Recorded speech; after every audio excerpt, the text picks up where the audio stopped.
Firstly, you talk about there being 3 tests which we must use to judge the success of BRICS. If you can talk us briefly through them. Sure. So the first test is BRICS as a collective being strengthened? Because clearly there's the bilateral relations between each of the individual countries, but that's separate from BRICS as a mechanism and as a collective. And so the first question is have the leaders agreed on things that make them stronger? So before, in previous summits, they created the BRICS Bank, the contingent reserve arrangement, and are they doing things now that will take that forward? And based on the Johannesburg communique, which came out today, there are a number of initiatives that they've announced which would do this around tourism, small and medium-sized enterprise development, in technology issues, civil society and academia initiatives. So that's a good sign on that as the first test. The second test, I'd say, is the one you refer to, which is, does the BRICS contribute something to Africa as a region? Obviously, Africa has many needs, particularly now around trade and investment with the Continental Free Trade Agreement and with the regional infrastructure that's needed for doing that. The BRICS Bank can play a role in that. The national development banks in each of the countries can play a role in that. But it's important to see, is BRICS as a group doing something to support African development? And that was less clear from the communique.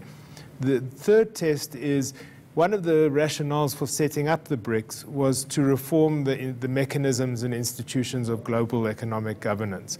So the IMF, the World Bank, and that's been the area where the BRICS has actually been the least successful.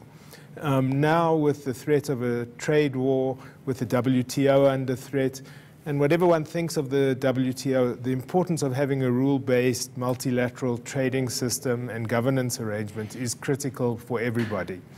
And so to hope that the BRICS will spend time developing that and hopefully reforming it and making it more responsive to the needs of developing countries. Just on the first test that you spoke about in terms of solidifying the partnership, one of the things that has come out today has been a lot of talk also around cultural exchange programs that need to be put in place. But in terms of deals, and when we talk about the substantiality of those deals, do you think that it's a big enough deal, and how do we even begin to gauge what a big deal is? Does it come down to the rands and cents, as it were? Clearly, ultimately, it does come down in some ways to that. The deals that were announced by President Ramaphosa and President Xi the other day are very important for South Africa, but they're bilateral. They're just between us. You don't need a Brics Summit for those deals. The business forum that took place yesterday is an area where we could look for some of the deals to be made. Some of those will be announced immediately. Some of those take time. And those meetings are important as part of a process of generating that.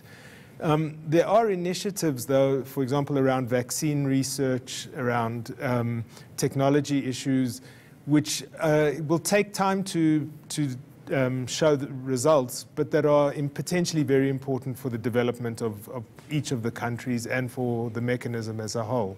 When we look at the rest of the continent, is it difficult for BRICS as a group, as you're arguing, to exert itself, given the fact that at the end of the day, all these countries are emerging economies, all of them have different interests on the continent, and interests which they must continue to protect and yet still operate within the framework of this bloc?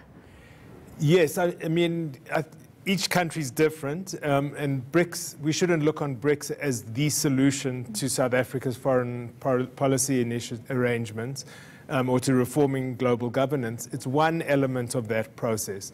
Africa has a very different interest and has regional interests, and South Africa has interests in the region that are separate from BRICS. But BRICS can play a role in helping Africa, particularly to integrate, to create supply chains and more industrial development in the continent, and then for trade around the region.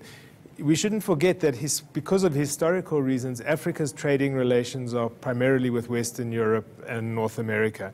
And that needs to change and diversify. And it is changing and diversifying, but the BRICS can help accelerate and deepen that process. And certainly one of the countries that has been exerting itself on the continent has been China.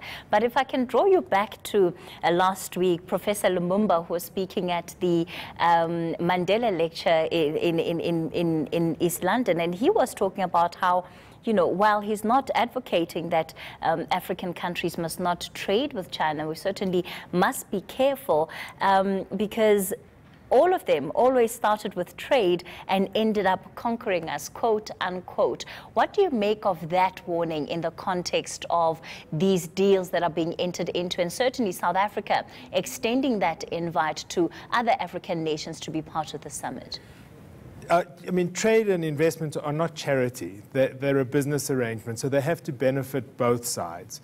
And it's Africa's responsibility to make sure that when it negotiates trade agreements or investment arrangements with China or anybody else, that it looks after its own interests and protects its interests as much as it possibly can, and that it makes an informed judgment in each agreement as to whether that's best overall on a net basis for the country or not.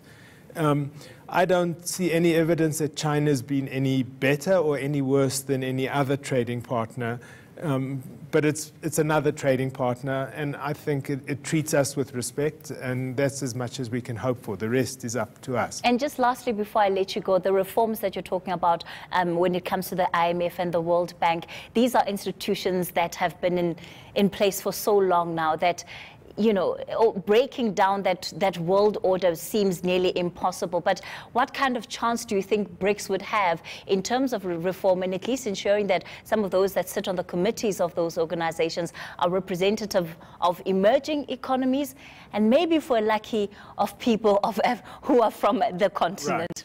Right. I mean, there's clearly changing the whole arrangement is a tall order and is not going to happen in the meanwhile. But there are things that can be done that don't require the agreement of everyone, at least to the same extent. So the campaign, which has been waged periodically to have a third African representative on the board of directors of the IMF, and Africa is the least representative continent on the board, that could be supported by the BRICS. And if the BRICS were to take a strong stand on that, that would be a powerful voice.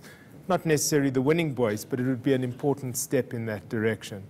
There are also steps that the BRICS could take to make the IMF more responsive and more accountable to the people who ultimately have to live with the consequences of IMF policies. All right.